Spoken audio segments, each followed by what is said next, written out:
So every section, when I just read the letters out, you guys can feel that there's a pattern there. It's almost like a drum pattern to the way I'm saying these letters. And it's like that on purpose because every single section has its own purpose. It's supposed to do something to you. And the way that they're crafting these melodies is on purpose in this way. What's up, guys? Chris Belmont, your favorite vocal, music, and artist development coach, back at it again with another SongMath video for you. And hopefully you like this song, man. This song is a throwback, okay? It's Toni Braxton's He Wasn't Man Enough for Me. You guys know already from the thumbnail. You've seen the description. You clicked on it. You know exactly what this song is. All right? Maybe you're a fan of this song. I don't know. I love this song coming up, man. This song came out like the year 2000, actually, February 29th, I believe. And if my research serves me correctly, it debuted at number 4 and then rose to number 1 and stayed in number 1 for a while. So it was a big record produced by Darkchild, one of my favorite producers. He also produced Michael Jackson's Invincible. You know, go research that. Those that don't know that. Darkchild was a problem in the early 2000s and mid 2000s. All right. He was producing everything. And to be able to produce Michael Jackson, you got to be doing something. All right. So this song was incredible, man. And I think overall, this song was cool breaking down. I actually did the breakdown with my songwriting team. And that was pretty cool doing it that way. It's a little new. And I noticed with the math was actually showing that this song is like a big call and response type song. It definitely goes back and forth, and it's a little complex, this song, but the math always reveals why the song is great, and you'll get to see that in this video. All right. So listen, without further ado, let's get into the song. But before we get into it, those of you that do not know what SongMath actually is, I have a breakdown for you right here. We'll break down the principles so that you can check that out and you can follow along with confidence. All right, guys, let's get into what SongMath actually is and the principles behind it. So SongMath is a method that breaks down songs into structured patterns of lyrics, melody, and rhythm using labeled sequences like A, B, and C to reveal why certain songs feel catchy and emotionally impactful. It helps songwriters and producers recognize repeatable formulas in hit songs, making it easier to create music that resonates with listeners. The brain loves patterns, predictive coding theory. Our brains are essentially prediction machines. We constantly anticipate what comes next based on patterns we've learned. David Huron's research on sweet anticipation suggests that music is enjoyable because it plays with our expectations either by fulfilling them or surprising us in a satisfying way. Songs that follow recognizable patterns like predictable chord progressions, melodies, or lyrical structures tend to be more memorable and relatable. Chunking and memory. The human brain chunks information into patterns to process it more easily. A study by Dana Douche on music cognition found that we remember songs as structured patterns rather than individual notes or words. This is why common songs, structures, verse, chorus, bridge work so well. Listeners can anticipate and organize the music subconsciously. Why hit songs follow formulas? Gestalt psychology. Gestalt psychology suggests that we naturally look for order and structure in what we experience. Popular songs often follow predictable but slightly varied structures like A, B, A, and so on and so forth, making them engaging without being boring. Research on hit songs has found that they often follow statistically common patterns in chord progressions, lyrical phrasing, and melody arcs, just like what we're doing with SongMath here. All right, here are the principles behind how we structure the lines. 3 principles to follow. If a line has 2 out of the 3 principles, then it is categorized as the same type of line. All right. Cadence, you guys, like the rhythm, the flow, the rhythm of the line, melody, the arrangement of notes of that particular line, and the lyrics themselves. These are the 3 different ways that we classify lines. So all we need is 2 out of the 3 of these in order to classify the line as an A line, a B line, C, or D. All right. So this is how we go about classifying each line, and it allows us to reveal the patterns within the songs we love. All right. Now that you understand the principles of what SongMath is, let's get into the song. All right. Toni Braxton's He Wasn't Man Enough for Me. So let's get it started. Let's get to the top. At this point, I keep hearing the dang Burna Boy record when I hear that. So it really starts at the Who Do You Think I Am? That's really where this verse start. And we're going to move to the Who Do You Think I Am? That's going to be our A line right there. Who do you think I am? That's A. Don't you know that he was my man? I don't know. That's a B. I think that's a B. Let's keep it moving. It will reveal itself at some point. All right, so we go back to A, but I choose to let him go. Who do you think I am? Those lines are the same. And now we're at a C line here. Typical A B A C pattern. That's the first section of the verse. All right, we're gonna keep it moving. Getting at me like I'm hurt. Who do you think I am? But I choose to let him. All those lines are A lines. Didn't want it to work. That is a D line because it deviates. So it's different than everything else before it. So we give it a D. All right, and this is a B. This line is a B. I separated those lines because this is too different. So it becomes its own line right there. Don't you forget I had him first. Want it to work. Don't you forget I had him first. If they sang the melody the same on the Don't You Forget I Had Him First, it would be a D. So I'm gonna classify this as a D as well, even though she did a different melody. It's the same cadence structure. Forget I had him first. All right, so that's why we classify that as that. So A B A C A B D D. All right, that's the format of the verse so far. A B A C. I'm gonna put these together. All right, we got the first section of the verse. I think this is the pre now, if I'm not mistaken. Okay, what you thinking? Stop blaming me. That needs to be one line. It's E. Wasn't man enough for me. F. I think it's gonna go back to the E. What you thinking? Stop blaming me. If you don't know, now here's your chance. Slightly different melody, same line. All right, y'all starting to see the similarities with stuff and why I classify these things in this way.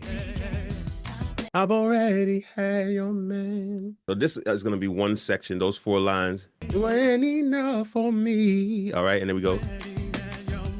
All right, these are still F lines because the here's the thing about this era. The thing about this era of music is very performance based. The song was written a certain way within a certain song structure and a melodic structure, but really at the end of the day, Toni Braxton went in the studio and made it a Toni Braxton song. So she's gonna embellish some melodies. She's gonna do lines the way she does them.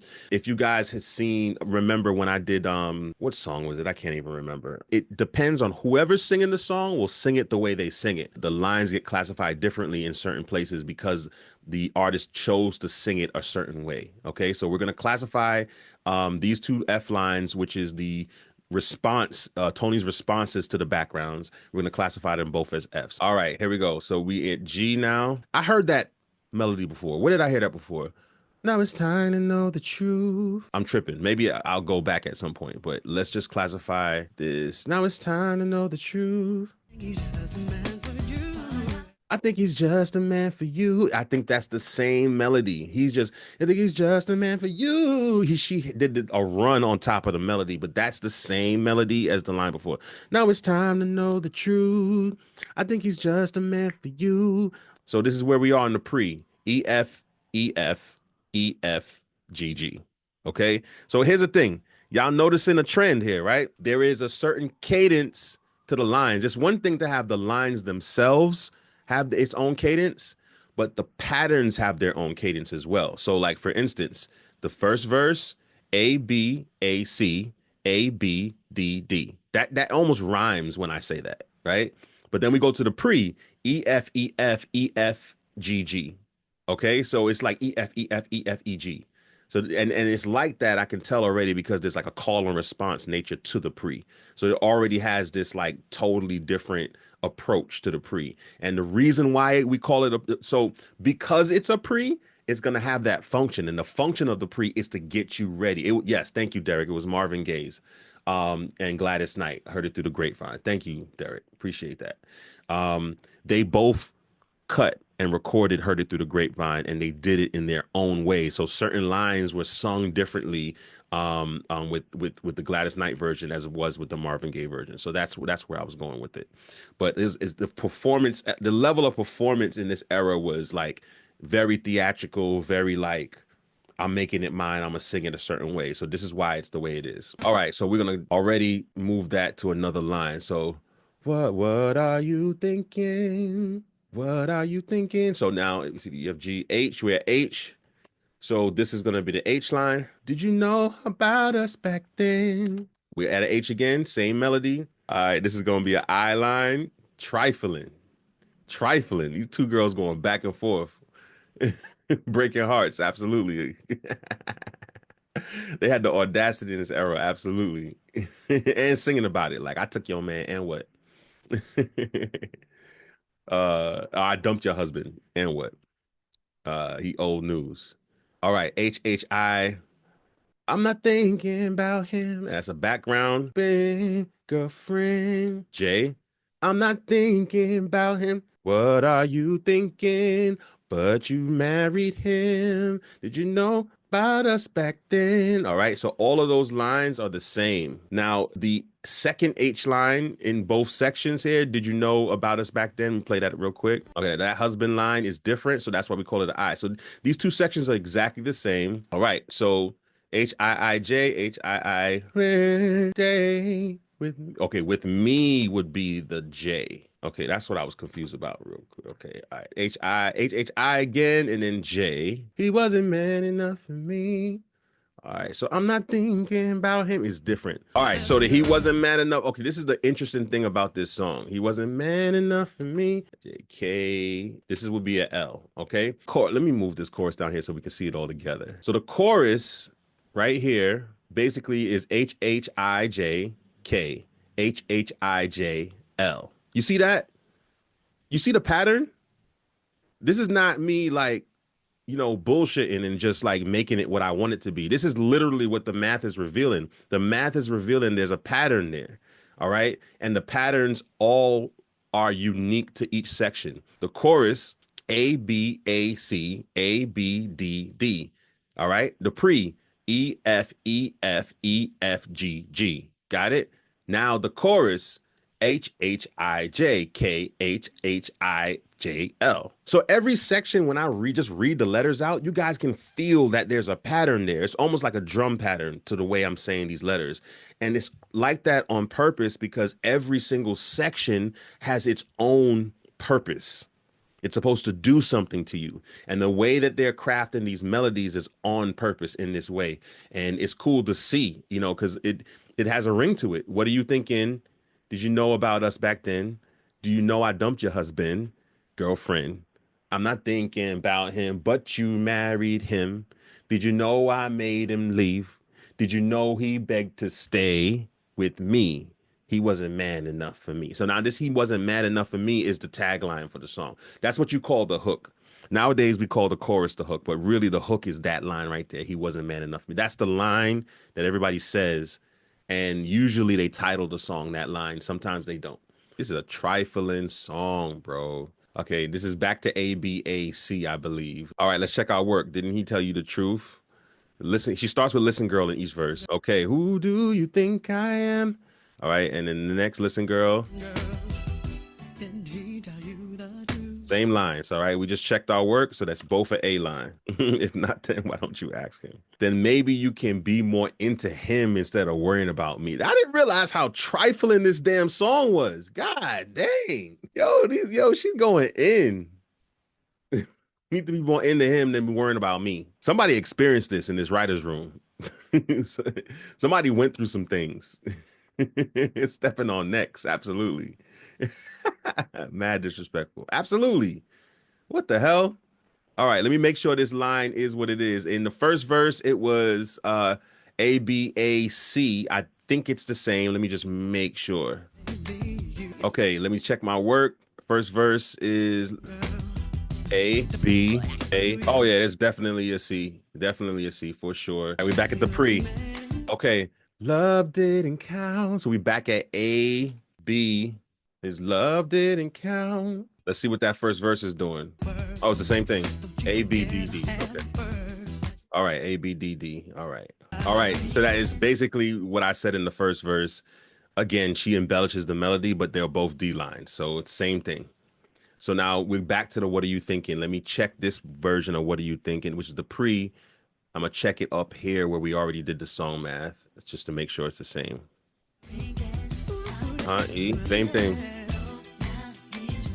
Okay. All right. So that's a very interesting, like, That's a Dark Child thing. If you guys know Dark Child's production, he always has this little switch up on the second pre or the second chorus. He doesn't like to keep things the same. That's kind of signature of his production, which is really dope. That's fire. I like that. Does that make it a different line? If you don't know, now here's your chance. It's still the same line, but it's just if you don't know, now here's your chance. It's a no. Let's see what it sounds like in the first verse. If you don't know, now here's your chance. If you don't know, now here's your chance. All right, so that's a little different, and the cadence structure is a little different. So I think that we may have to classify that one line as different. I don't know, guys. I need y'all to let me know what y'all think. You think I should make it different? It's the same lyrics, the same melody. I think that it's the same. You think it's the same, right? Yeah, Yeah. I I agree. just I think that what the difference would be is that it's so staccato, but it's Yeah. really the same. Yeah, it's the same. All right, so we're gonna make it the same. All right, so let's keep following along. Yeah, I just needed to hear another opinion because I don't want to be. Sometimes I can be a little too literal with this, but this is not an exact science, guys. This is just a way for us to classify these melodies and figure out what the melodies are doing. It has the same lyrics, same melody. The cadence is just switched up a little bit. It's a little more staccato. So yes, we keep that line the same. So that's E, F, E. All right, that's where we at. Yeah.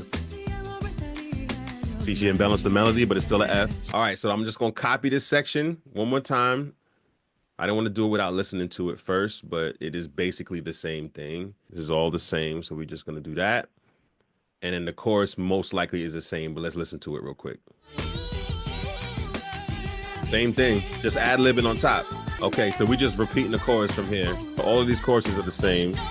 Okay, we at the bridge now. All right, before we hit the bridge, I'm just gonna say chorus 2 times. All right, real simple structure. You know, it gave her a chance to sing, doing the chorus twice on top of that. And now we at the bridge. So let's classify these lines at the bridge. I'm gonna consolidate a little bit. All right, let's see what the bridge is doing.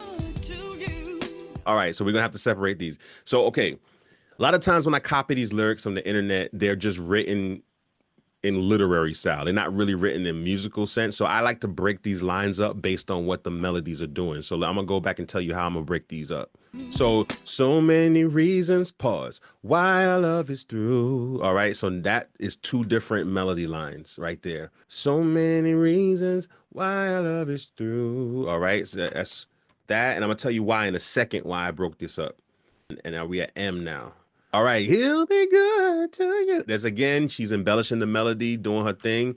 That is still the same type of line as before. So I think that's an M and an N consecutively once again. It's a trifling ass man, bro. It makes no sense because he will never change. All right, cool. So we have M. You guys see a pattern emerging here. Okay. Girl, you better recognize again. All right, so we're already in space, and that one is the melody is twisting with the chords there. All right. So guys, listening to these chords is very, very important because the producers, when you guys pick beats for your own music, producers they're gonna steer you in directions based on the chords that they play. You only got but so much melodies you can choose on top of those chords. So be creative with it. And this particular one, Dark Child produced this track, understood how to make hit melodic chords. And that's my issue with a lot of the YouTube beats that we have. Uh their beats are not structured and not created in a way that follows the hit record formula.